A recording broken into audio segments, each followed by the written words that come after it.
¿Quién de ustedes quiere? Perdón que pues, levanté la mano. Bien. Por dos razones, yo ya casi la dije. Y dos, porque me voy a tener que ir allá. Bien. Pedro. Gracias. Pues bueno, ya los señores saben de qué se trata. Resumo nada más para nuestros amigos de la tele, de Facebook. Autor de este libro que se llama De Winston Churchill a Donald Trump, auge y decadencia de las elecciones, que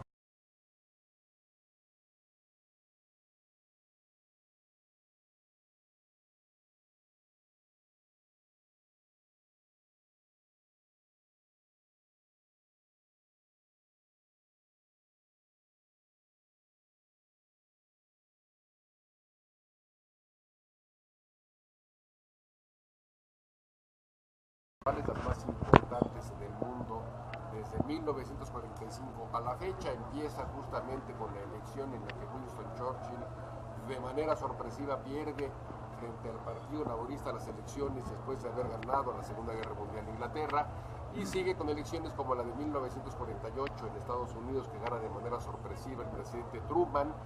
Todo el mundo esperaba que fuera a perder y sin embargo gana, quizá la sorpresa más grande en la historia electoral del mundo.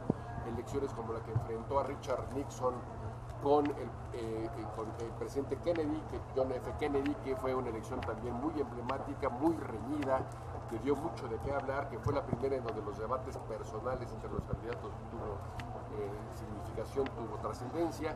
Elecciones como la de Francia, que enfrentó a dos titanes de la política como fueron Charles de Gaulle y François Mitterrand. Elecciones como la que encumbró a Willy Brandt y significó en su momento el cenit de la socialdemocracia en Europa, o al revés, la que significó con Margaret Thatcher en 79 y Ronald Reagan en 80, en lo que llaman algunos de manera a mi juicio equivocada, pero ya se hizo un cliché y ni modo, esta ola neoliberal que dio un cambio importante, en las políticas de muchas naciones del mundo desarrollado y del mundo todavía en desarrollo. Y elecciones como la muy importante como en Estados Unidos, también muy emblemática en el año 2000 entre Al Gore y George Bush Jr., que fue tan polémica que representó pues el ridículo de este sistema electoral de una potencia tan importante como Estados Unidos, que demostró tener un sistema electoral casi como de república bananera. Y en elecciones, como decíamos, en España, la que es derrotado el Partido Popular de último minuto en el año 2004, en donde pierde el actual jefe de gobierno Rajoy con Zapatero. Ustedes recordarán estos atentados en varias estaciones de tren, en trenes de cercanías, como le llaman en España, que fue terrible, que se manejó muy mal por parte del gobierno. Y de México platicábamos que, cito tres elecciones, la de 1988, que de alguna forma es representativa del inicio de la decadencia de la hegemonía del partido dominante en México, del PRI, la del 2006, que fue altamente polémica, que nos trajo varios meses de bloqueo en reforma por parte del candidato perdedor, Andrés Manuel López Obrador, que perdió por muy poco margen y él nunca aceptó que esa elección haya sido legal, acusó a la autoridad electoral de parcialidad. La del 2012, en donde también Andrés Manuel reclamó ahora no tanto un fraude directo de manipulación de los votos, sino que se había comprado el voto, que se habían hecho maniobras para que la gente vendiera su voto y su conciencia, como decía el amigo Andrés Manuel. En fin, en México el gran problema que tenemos de que no tenemos confianza en las instituciones electorales, a pesar de lo mucho que nos cuestan las elecciones, y comentábamos en mi presentación personal, que se alargó un poquito, que en la India el voto, a pesar de ser la democracia más grande del mundo, el voto por personas apenas de entre 0.4 y 0.7 centavos de dólar, y aquí cuesta entre 25 y 30 dólares el voto ya efectivo, de todo lo que nos cuestan las instituciones electorales en México, y a pesar de eso constantemente las cambiamos, constantemente las tenemos que renovar. Las reformas electorales son prácticamente trianuales, ajustamos todo a los nuevos requerimientos, a las nuevas quejas de la oposición, a las nuevas problemas que surgen elección tras elección. Nos cuestan carísimo los consejeros electorales. Ahora tenemos al Instituto Nacional Electoral, después tendremos algún otro tipo de dinosaurio todavía más grande.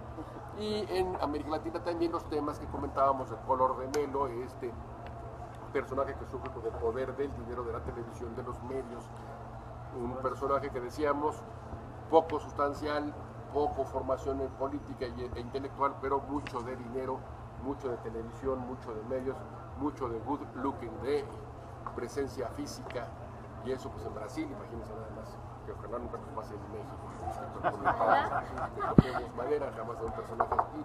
Y bueno, y elecciones como la de Italia, que encumbra a Berlusconi con el discurso de la antipolítica, la crisis política en Japón, que también fue muy importante en su momento y que barrió con buena parte de la clase política en Japón para que regresaran a final de cuentas los mismos políticos, lo mismo que en Italia. Entonces la primera parte de este libro son las 33 campañas electorales más importantes de la historia a partir de 1945, y la segunda es un análisis de la crisis de credibilidad que tiene la democracia actual, la crisis de legitimidad tanto de los partidos políticos como de los medios de representación política, que han llevado a la aparición de personajes ajenos a la política, con un discurso muy crítico a la política tradicional, y que tienen en el señor Donald Trump, actual prácticamente ya candidato del Partido Republicano, no lo va a detener nadie para que sea el candidato del Partido Republicano a la presidencia de Estados Unidos, quizá su forma más caricaturizada, más grotesca, el discurso, la personalidad, las posiciones políticas de Trump, la demagogia barata,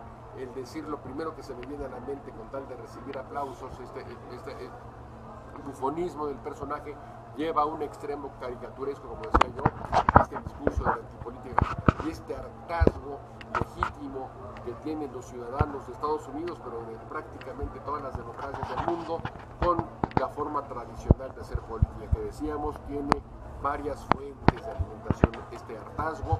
Una es que la democracia es cada vez más cara, que la democracia nos cuesta mucho dinero, que las perspectivas siempre son muy altas porque las promesas siempre se van a lo más alto, porque se tienen que vender como productos en las elecciones. Para ganar las elecciones los candidatos tienen que prometer y prometer y venderse y venderse, y obviamente cuando se contrasta con la realidad esas promesas se quedan cortas y se llega a un nivel de frustración alto, cada vez más alto en las sociedades gobernadas, porque no se alcanzan esas expectativas. La corrupción generalizada, que es un problema que en México de eso algo conocemos un poquito, pero que también es generalizada, el abuso del poder, el abuso de poder decidir para beneficio de grupos o personal, que también pues, se refleja de una forma muy sintomática en las democracias. Vemos Brasil con los actuales escándalos de corrupción que están llevando a la presidencia, a la presidenta Rousseff, pero no solamente a ella, sino incluso a los líderes de la oposición. Acaban de destituir al líder de la oposición, que es el líder de la Cámara, que ya no lo es porque lo destituyeron. En fin, generalizada corrupción, falta de buenos resultados, promesas incumplidas, la democracia que no se está dando abasto para resolver los problemas reales de la gente y que ha tenido salidas en falso, para mi gusto.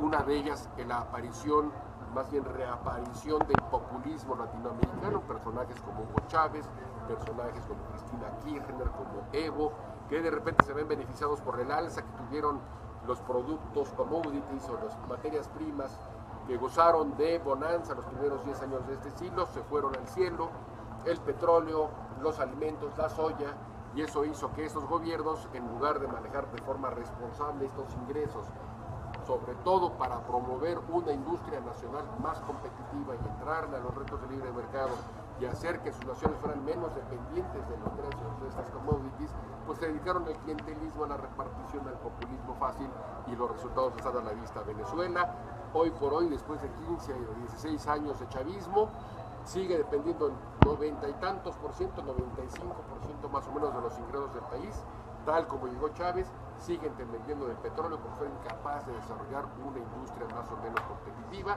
y tenemos que los niveles de pobreza en Venezuela cuando llegó Chávez, es cierto que por algunos años se rebajaron más o menos de forma espectacular, pero hoy vemos que el nivel de pobreza hoy en Venezuela es mayor que cuando llegó el comandante Chávez. Entonces vemos que en toda su extensión, en toda su gravedad, la gran mentira populista.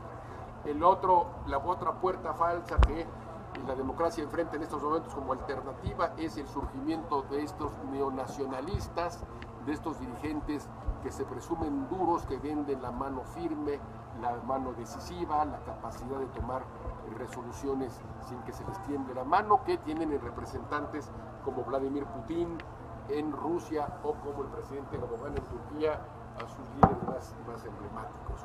Estos personajes que, tratando de hacer ruido a nivel internacional, comprando pleitos a nivel internacional, amenazando con cuestiones como el terrorismo o enfrentando a los países, como es el caso de Putin, en el caso de Ucrania y Crimea, para crear conflictos internacionales y así fortalecer su posición personal, se han vuelto lo que decíamos democracias illiberales, democracias en donde sigue habiendo juego de partidos formalmente, hay libertad de expresión, hay sistema constitucional, pero la práctica política demuestra que estas libertades son cada vez más restringidas, que se asesina cada vez más periodistas, que se les encarcela, que se les persigue, como en el caso de Turquía, donde el presidente ha pedido que a Twitter se le limite, incluso ha pedido que a periodistas alemanes se les castigue por criticarlo, por hacerles sátiras, y entonces tenemos una reducción real de las libertades públicas, una reducción real del sistema de check and balances, de los balances que debe haber entre los poderes, para beneficio de un líder cada vez más fuerte. Democracias liberales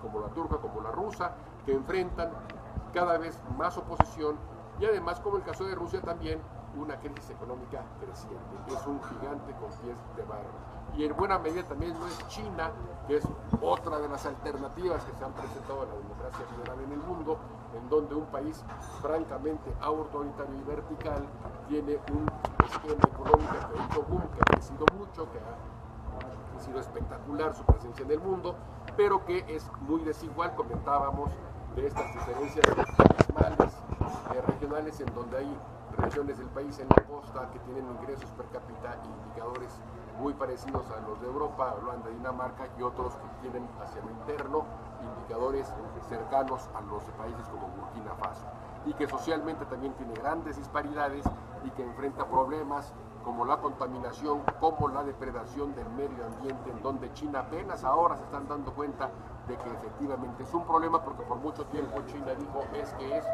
un plan de los capitalistas, un plan de Occidente, porque con el pretexto de cuidar el medio ambiente no quieren que nosotros crezamos. Ellos crecieron y contaminaron y depredaron todo lo que les dio la gana cuando se convirtieron en potencias económicas, y ahora que nosotros surgimos dicen cuidado porque estás calentando o sobrecalentando el ambiente y es muy peligroso y el futuro de la humanidad está en vilo. Por mucho tiempo no lo creyeron, ahora en país el año pasado, acuérdense que finalmente Naciones Unidas en la cumbre sobre el medio ambiente, ya China empezó a ceder y a darse cuenta que efectivamente están depredando el ambiente. Decíamos que ciudades como Pekín, ciudades como Shanghái y otras más que han crecido de forma espectacular en los últimos años, tienen niveles de contaminación que hoy en la Ciudad de México, con toda la contingencia que tenemos, pues parecerían pequeñas las de nuestras frente a las de ellos, porque tienen verdaderamente crisis muy graves de depredación ambiental, y en donde cada vez hay más conciencia también de la llamada sociedad civil, cada vez hay más conciencia de la necesidad de que se les devuelvan derechos políticos a los chinos, y empieza a haber entonces síntomas de tensiones entre el grupo gobernante autoritario vertical de los dirigentes del Partido Comunista y esta sociedad que es cada vez más compleja, más rica, más cambiante. Y tenemos otra de las salidas. Hemos visto las autoritarias, la de los populismos en Latinoamérica, también los populismos en Europa, tanto los de izquierda como los de derecha. Platicábamos que una de las elecciones que tocamos en este libro son las elecciones para conformar el Parlamento Europeo, que tanto voto les dieron a los partidos xenófobos, ultranacionalistas y antiinmigracionistas de derecha, que han también surgido como una gran moda y que están cobrando cada vez más importante en Europa, con un discurso muy antinacionalista, muy xenófobo, muy antiinmigracionista, pero también culpando a la democracia liberal, al libre mercado, a la presencia de Bruselas y de Europa, que quieren encerrar fronteras, que quieren explotar los viejos nacionalismos y los viejos medios hacia la derecha, y hacia la izquierda posiciones políticas que retoman el discurso de la izquierda tradicional estatista de los años 60, 70. Podemos y Syriza, y en buena medida también el movimiento 5 Estrellas en Italia de Beppe Grillo, aparecen como las grandes novedades simplemente porque Tsipras, el primer ministro griego, es un joven que nunca se pone corbata, o porque Iglesias usa cola de caballo, y creen que ya son muy novedosos estos amigos. Y la verdad es que el discurso de Podemos y de Syriza no tiene absolutamente nada de original.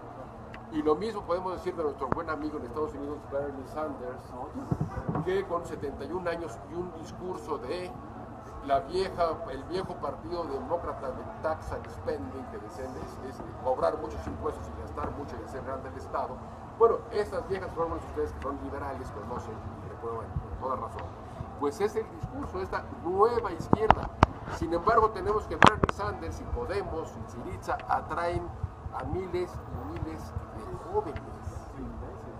¿Quiénes votan por Bernie Sanders? Un viejito de 71 años que hace 10 o 15 años no hubiera ganado el voto de los nazis, los millennials. Pues los millennials, muchos de los cuales no tienen trabajo, no tienen perspectivas a futuro, están temerosos de lo que puede pasar con ellos, ven que el desarrollo tecnológico está quitándoles, tienen la posibilidad de quitarles trabajos, y por eso este discurso que se había superado incluso por la izquierda socialdemócrata empieza a pegar con expresiones como Podemos, como Syriza, como Bernie Sanders.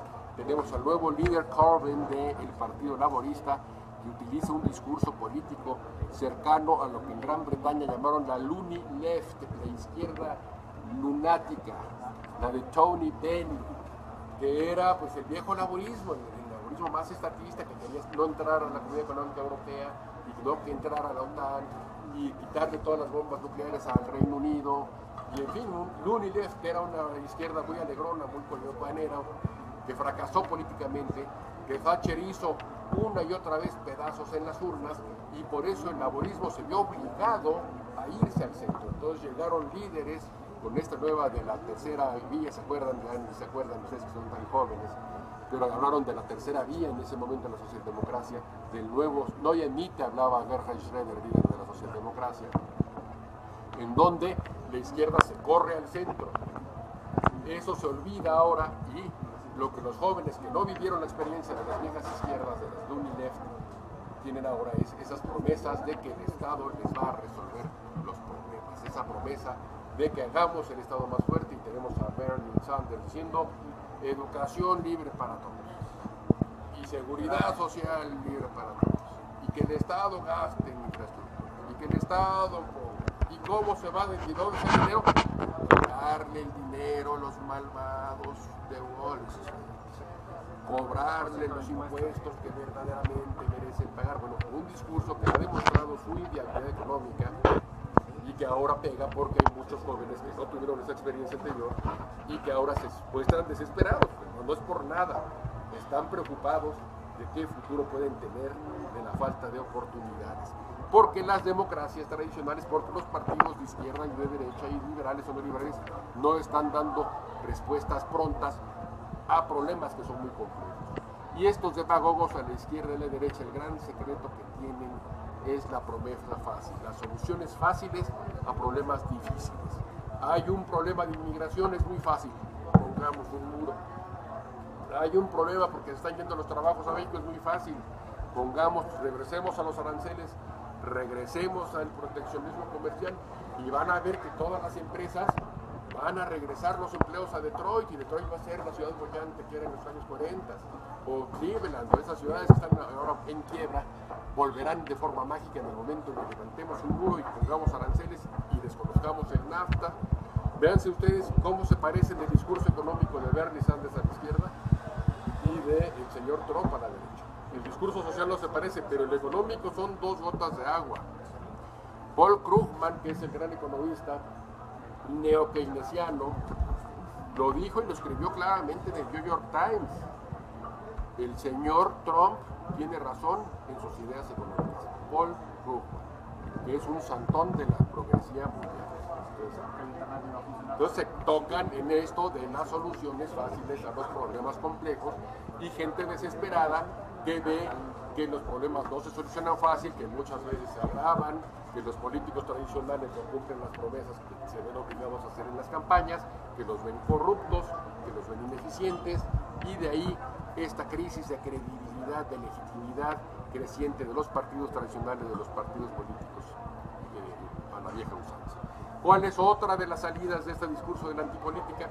Candidatos sin partido, candidatos independientes. Mientras más lejos estoy yo de los políticos tradicionales, más puro soy, más ciudadano, más blanco. No me mancho con esos manejos de la política y de las negociaciones y bla, bla, bla, y por lo tanto pues me purifico. No importa que un personaje haya pasado 20, 30, 40 años en el PRI, si de un día para el otro sale del PRI a ser purificado, ya soy independiente, y tenemos el Bronco como gobernador de Nuevo León, que toda la vida fue priista, pero no, ya es el campeón de los independientes, de los puros, de los blancos. Tenemos a Berlusconi en Italia se barrió a una clase política tradicional, a los partidos, al demócrata cristiano, al comunista, al socialista, al liberal, todos los barrieron, y llegaron unos nuevos políticos ciudadanos que prometían ser mejores, y vemos el caso de Berlusconi, un político grotesco que retrasó a su país en todos los sentidos. Y lo vemos también en el caso de Fujimori, que arrasa con la política tradicional, pero acaba convirtiéndose en un presidente corrupto, autoritario y sanguinario. Y lo vemos también en varios casos, como Chávez. Chávez se presentó ante la sociedad venezolana: yo soy sin partido, viejo, yo con eso no tengo nada que ver, soy revolucionario, pero en la conciencia, la libertad. Y vemos qué clase de personaje terminó siendo Chávez. Entonces, estos personajes, esos campeones, adalides de la sociedad civil y de la ciudadanía, una y otra vez los han desilusionado, pero ante la desesperación y la crisis de la democracia tradicional, pues es lo que mucha gente siente. O sistemas neopopulistas de estados generosos que gastan y gastan y gastan hasta que se les acaban los recursos, o estados iliberales, democracias iliberales con personajes fuertes como Erdogan o como Putin, o personajes en la sociedad civil ajenos presuntamente a la política tradicional, que resultan más de las veces peores que los políticos tradicionales. Y la última, o los populismos en Europa a la izquierda o a la derecha, con sus discursos antiinmigracionistas, xenófobos, anti-libre comercio, anti-apertura al mundo. Y la última, que podría ser contradictoria, pero que también está presente y vale la pena, y lo comentamos en el libro, la idea de que a más democracia, la solución es más democracia. No pensemos ya en partidos, sino que tratemos de hacer del referéndum cotidiano una forma de tomar decisiones. Y ahora que tenemos nuevos métodos de comunicación, pues ¿por qué no hacer referéndum? A ver, si no circula, pues vamos a ver entre todos si va o no circula para el día de mañana, pues esto ya es inmediato. Estas formas nuevas de comunicación podrían permitirnos el gobierno del referéndum cotidiano o la ampliación sustantiva de los llamados mecanismos de democracia directa, de poder hacer un recall, de poder aceptar a un mal gobernante o representante político con una votación para quitarlo del poder, o de hacer iniciativas populares que no se necesita tener a un par de diputadillos o no es para nada para que te presenten una iniciativa, sino que los ciudadanos lo puedan hacer directamente con las mayores facilidades, incluso por internet, o votar por internet para ir a una casilla. Ideas que en principio son muy buenas, desde luego, pero que también, si no se manejan con cuidado, pueden ser instrumento de grupos, de personajes, de movimientos autoritarios. El referéndum ha sido históricamente un instrumento de regímenes autoritarios. Y lo pueden llegar a ser los nuevos medios de comunicación, que por un lado es cierto, nos permiten conocer cada vez de mejor forma los manejos y desmanejos de los políticos y nos permiten estar más informados, y podría en teoría permitirnos tener más elementos de juicio para juzgar a los que nos gobiernan, pero cuidado, porque también puede ser una forma de control social y de manipulación. Así como la televisión en su momento se vio en los años 50 como una forma de ampliar la democracia y la información y que la gente participara y se enterara, pues terminó siendo un instrumento de manipulación masivo, y lo mismo puede suceder fácilmente con las redes sociales, con el internet, etc. Entonces, no hay, para concluir y ya no aburrirlos, porque es como la tercera conferencia, no hay soluciones fáciles a problemas difíciles. El mensaje del libro es esto. Sí, hay una crisis de democracia, y la democracia tiene que ser revisada, y tiene que ser modernizada, y tiene que ser actualizada, pero con cuidado y con responsabilidad, sin demagogia, sin voluntarismos, entendiendo sus límites, sus alcances, sus verdaderas posibilidades, y sobre todo tratando de educarnos todos y cada uno dentro de la cultura de la libertad, que es la responsabilidad en pensar que los problemas complejos no tienen soluciones fáciles, que la democracia siempre va a ser un sistema mediocre, que esto de las componendas y las negociaciones son consustanciales a la democracia, que es un mal menor, como dijo Churchill, es un sistema feo, es un sistema gris, es un sistema mediocre, desesperante, feo como el demonio, pero que es el menos malo de los que hay, y de lo que se trata es tratar de perfeccionarlo, de adaptarlo a las nuevas generaciones, a las nuevas necesidades, cosa que no es fácil. El mensaje por pronto es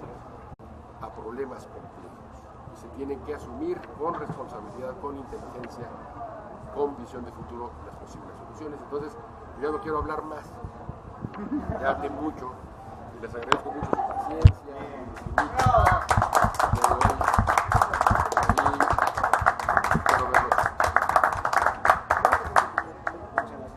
el libro no apareció, es muy chistoso porque hablo de un libro que no existe.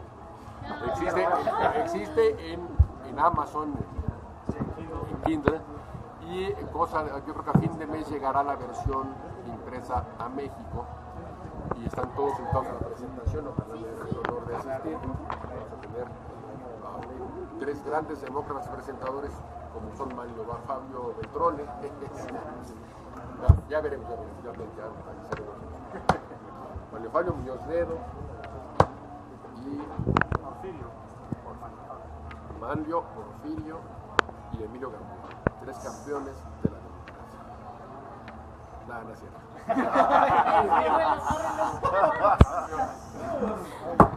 Muchas gracias, Pedro. Gracias a ustedes. Mi estimado José Rodríguez, aunque no es un tema que tenga una continuidad fácil el del Bitcoin con las elecciones, el espacio es todo tuyo. Y me dará gusto demostrar que sí. Sí, claro que hay que, Como dijo anteriormente, los problemas complejos parecen imposibles de resolver.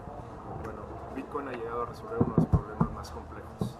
¿Cómo puedes llegar a confiar en un sistema sin una entidad central que determine que lo que tú dices es verdad?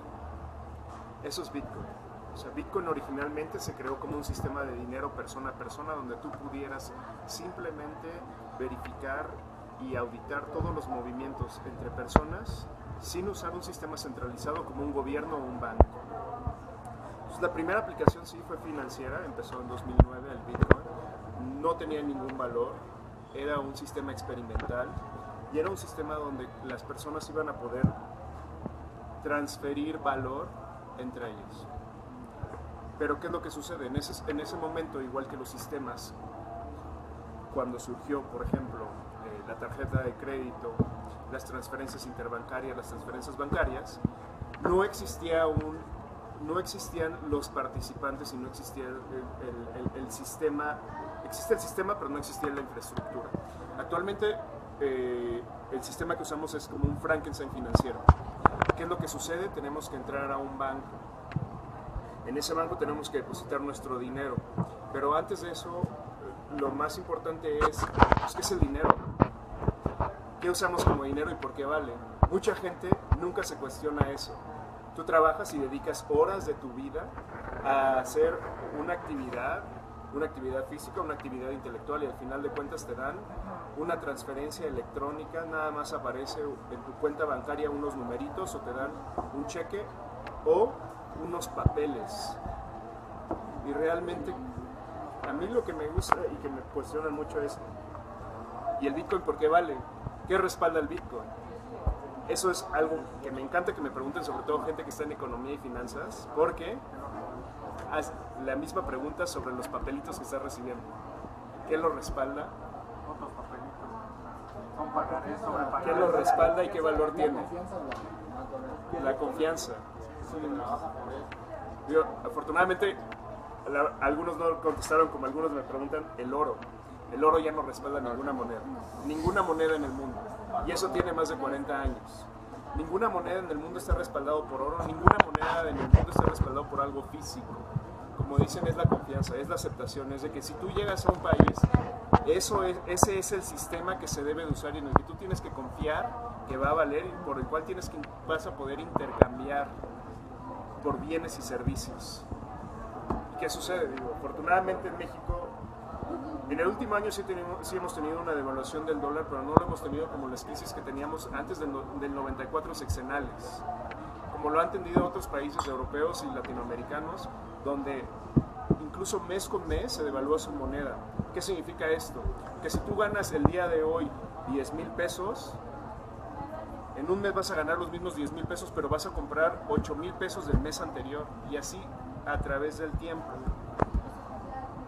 ¿Y qué va a suceder? También cuando tú quieras y digas, oye, para mí no es rentable continuar en esta moneda, yo quiero cambiarlo por otra moneda donde veo que realmente puedo seguir comprando lo mismo o más mes con mes. Por ejemplo, algo comúnmente que sucede durante las crisis, el dólar. Todo el mundo se va y se refugia en el dólar. Algunos se van y se refugian en el oro, en la plata, en metales, etc. Pero, ¿qué es lo que sucede en esos momentos? Cuando el gobierno se da cuenta que falla el dinero, y falla el dinero, ¿por qué? Porque quieran o no, el dinero que ustedes usan es emitido por el gobierno o por una agencia del gobierno o por una agencia que se dice, o empresa que se dice autónoma del gobierno, pero que continúa al mando del gobierno y recibiendo su sueldo del gobierno. Entonces, realmente no hay un sistema autónomo de dinero que ustedes puedan utilizar que no sea regido por políticos. ¿Cuántos pesos se pueden emitir? ¿Alguien tiene idea? ¿Cuántos se pueden emitir? Infinitos. ¿Cuántos pesos pueden, cuántos dólares, cuántos bolívares, cuántas monedas de todo el mundo se pueden emitir? Comúnmente muchos latinoamericanos son pesos infinitos. ¿Qué sucede con eso? En Bitcoin hay un video que me causa mucha gracia que dicen, ¿qué pasa si la moneda el día de mañana es de madera?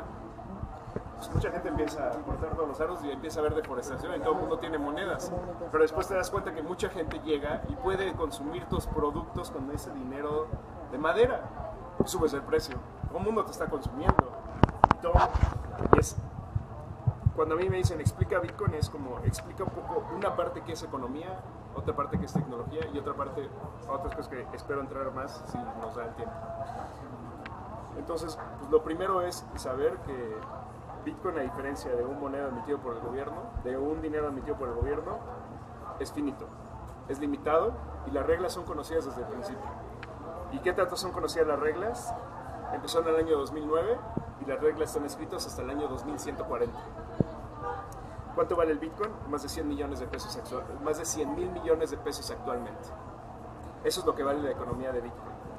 Y sobre Bitcoin, desde 2009, ya hay más de 700 tecnologías, tokens o monedas basadas en ello. ¿Cuánto vale toda esta economía? Más de 150,000 millones de dólares, y después de esta semana va a crecer ese número mucho más y espero decir por qué. A diferencia de las monedas y de cómo se supone que debe de funcionar las monedas de los países, esto sí es una verdadera oferta y demanda de los sistemas. No es de que, es que creo que la balanza comercial y la cantidad de dólares que se emite y la cantidad de pesos que se emite, entonces hacemos un balance y sacamos unos números desactualizados de algunas agencias del gobierno, donde nos van a decir qué tanto ha crecido la economía, qué tanto ha crecido la actividad económica, financiera, etcétera, etcétera, etcétera, los cuales, por lo menos, si es muy eficiente, tarda un mes. Una de las empresas más eficientes en el mundo y de las más rápidas tarda 3 meses. Los reportes en bolsas de valores son trimestrales. Entonces tú estás recibiendo información que tardaron 3 meses por lo menos en emitir. Entonces no tenemos información en tiempo real, verídica y respaldada de toda la información económica y financiera de las empresas y los países, para empezar. ¿Qué es lo que viene a ser Bitcoin? Bitcoin curiosamente surge después de la crisis del 2008. Crisis de 2008, ¿qué pasó? Las bancarrotas más grandes en la historia del mundo, productos financieros innovadores muy buenos, pero que nadie monitoreaba, nadie sabía cómo regular, nadie sabía cómo usar, y mucha gente apostó a ellos, y algunas personas también tomaron ventaja siendo inteligentes y viendo que había fallas en el sistema. Hubo fallas en el sistema, sí hubo fallas muy grandes. ¿Qué tanto? Las bancarrotas más grandes del mundo y las empresas con más de 50 y 100 años que han existido, como las armadoras de auto, necesitaron lo que sería, no dice mucha gente, el equivalente a un Fobaproa para el TARP, el equivalente a un Fobaproa mucho más grande, más de 10 veces más grande para diferentes industrias financieras y diferentes empresas en Estados Unidos. ¿Quién se volvió el accionista mayoritario, por ejemplo, de los bancos y de las armadoras de autos? El gobierno de Estados Unidos. Incluso aquí en México hay por ahí una noticia donde la Cámara de Diputados y Senadores tuvieron una confrontación porque los bancos más grandes de México no son los dueños los mexicanos, son bancos internacionales de Estados Unidos, de España, de Canadá, y los bancos mismos eran dueños de extranjeros, y después, ya que se reformó la ley para que se pudieran comprar los 2 bancos más grandes del mundo, ahora tuvieron que volverse un poco más flexibles para que el gobierno de Estados Unidos fuera uno de los accionistas mayoritarios de los bancos extranjeros y nacionales. Eso sucedió y eso fue algo.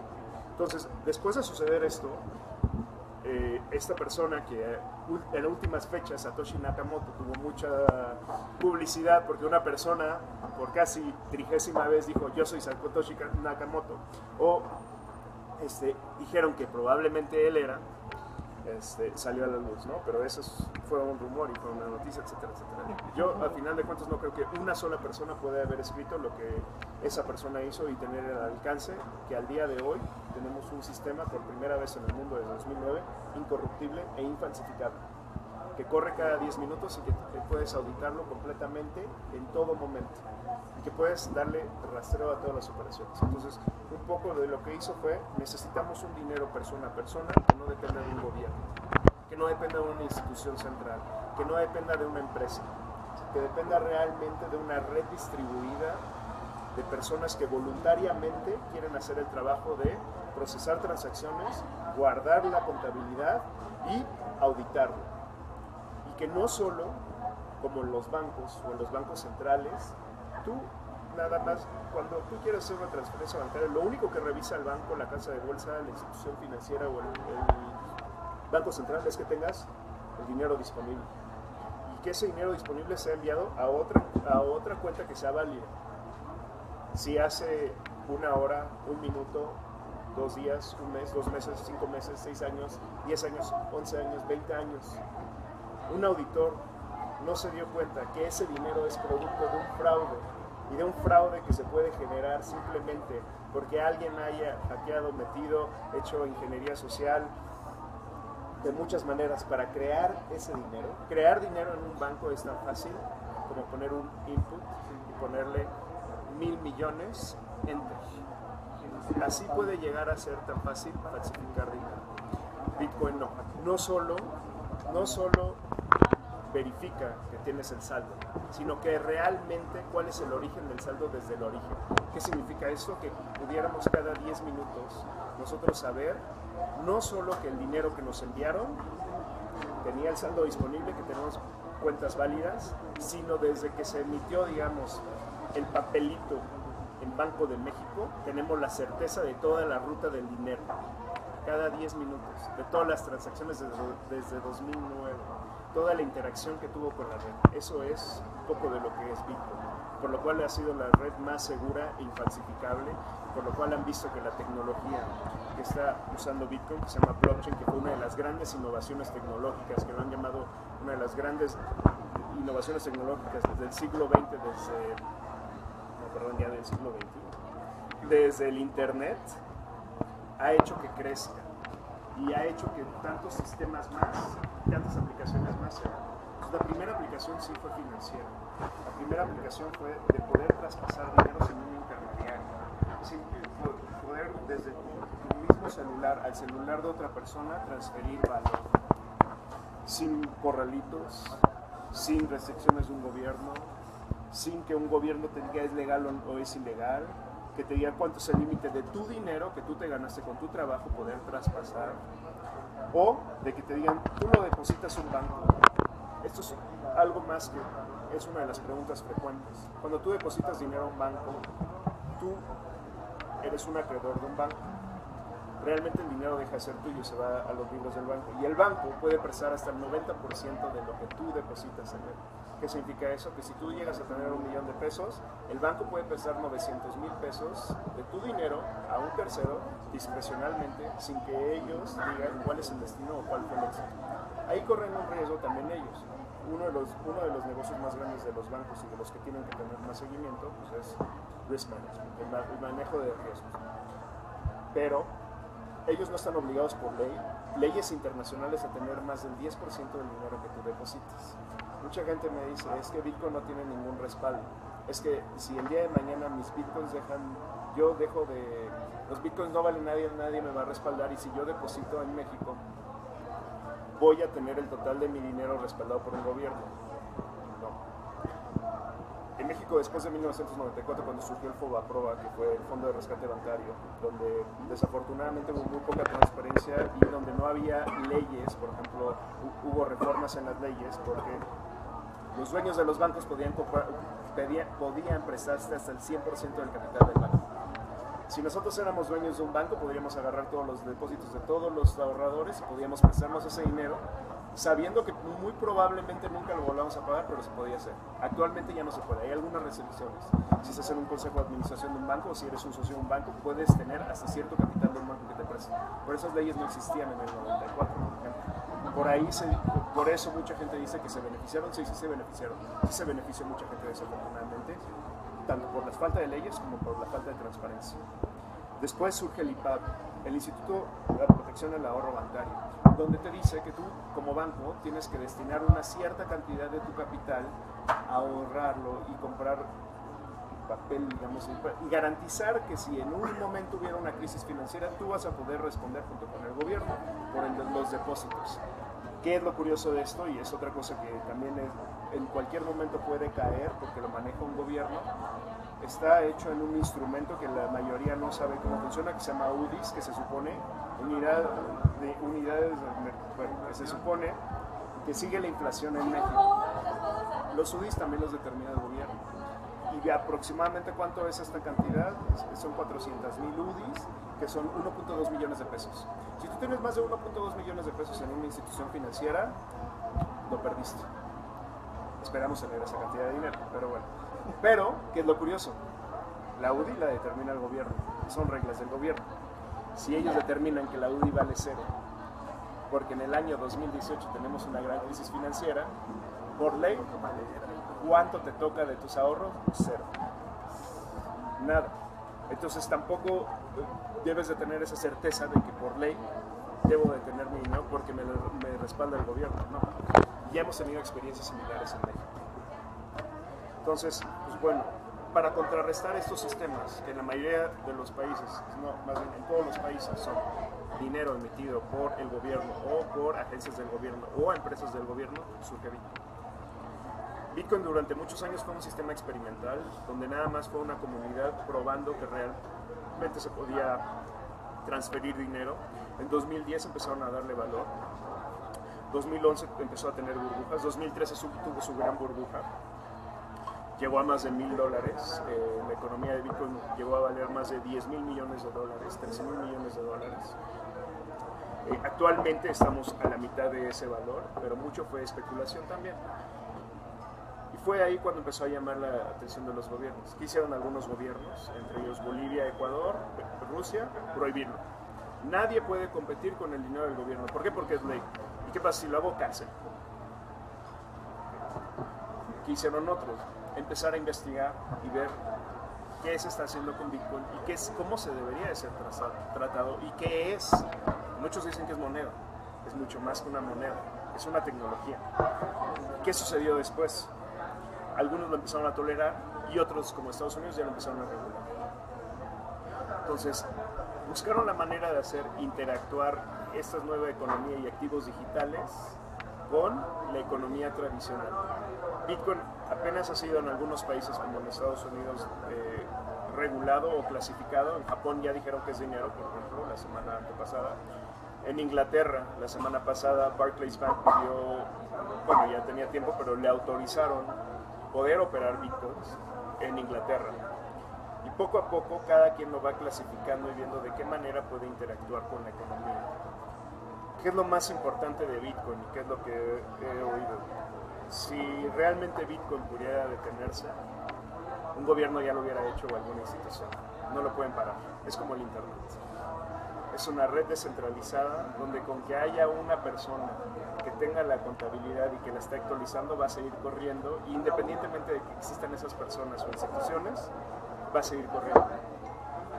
está programado para seguir siempre y cuando existan gente que participe en el sistema. Bitcoin puede morir, sí, claro. Hasta ahora es el experimento más exitoso de dinero privado, incluso es un poco la plática, ¿no? Es dinero público-privado. Es dinero privado en el sentido de que no lo emite un gobierno y nada más se considera público por ley, en la mayoría de las leyes, algo público, algo que es emitido por el gobierno. Es dinero privado en el sentido de que no fue hecho por un gobierno, pero realmente es el único dinero público al cual cualquier persona con un dispositivo móvil puede tener acceso. Entonces, ¿cuál es más público? Para mí, el Bitcoin. Cualquier persona con un dispositivo móvil, con una computadora, con una conexión a internet, con cualquier dispositivo que se pueda conectar a la red, incluso fuera de línea, puede participar en esta economía. Si tú vas a un país extranjero al que nunca has ido y que no desconoces incluso cuál es su moneda, que es lo que haces, compras dólares y a ver si alguien te los cambia para poder intercambiar ahí, o usas una tarjeta de crédito que quién sabe a cuánto te vayan a tomar el tipo de cambio. Con Bitcoin no. Con Bitcoin tú puedes tener la opción de recibir y enviar pagos en cualquier lugar del mundo, tener una cotización. Eso es un poco de lo que empezamos a trabajar en México, Latinoamérica, y donde más se usa actualmente es Europa, Estados Unidos y China. Entonces, ¿qué más? ¿Qué otra cosa es importante de Bitcoin? Y digamos que el principal opositor sí puede llegar a ser el gobierno, pero es la oportunidad más grande que tiene de transparencia, reportes en tiempo real y combatir a la corrupción. He tenido oportunidad de hablar con personas que están en las instituciones que he dicho, en otras también, y me preguntan, oye, ¿Bitcoin es usado para el lavado de dinero? Pues probablemente, pero lo que más es usado es el sistema financiero tradicional. ¿Y sabes qué? Si realmente alguien lo usa para eso, para un fin, digamos, apocalíptico, que pueda acabar con el mundo, las guerras, etcétera, puede ser rastreado. Uno de los casos más curiosos es que el FBI durante mucho tiempo fue quien más bitcoins tuvo. ¿Dónde los obtuvo? Una persona hizo un mercado libre, completamente libre en Estados Unidos, que se llamó Silk Road, donde podías intercambiar cualquier cosa. ¿Qué sucedió? El FBI entró, empezó a investigar y empezó a hacer un archivo al respecto e incautó todos esos bitcoins. Entonces, durante mucho tiempo, quien más bitcoins tuvo fue el FBI. Después hizo una subasta. ¿Pero qué creen? El FBI incautó y metió a esa persona, a la persona que creó esta plataforma, a la cárcel porque la acusó de lavado de dinero, provocar asesinatos, venta de drogas, muerte por gente de drogas, o sea, no solo por lo que se intercambió en su plataforma, sino por las probables consecuencias futuras que pudiera tener la plataforma. Y saben, desafortunadamente las personas y quienes más realizaron lavado de dinero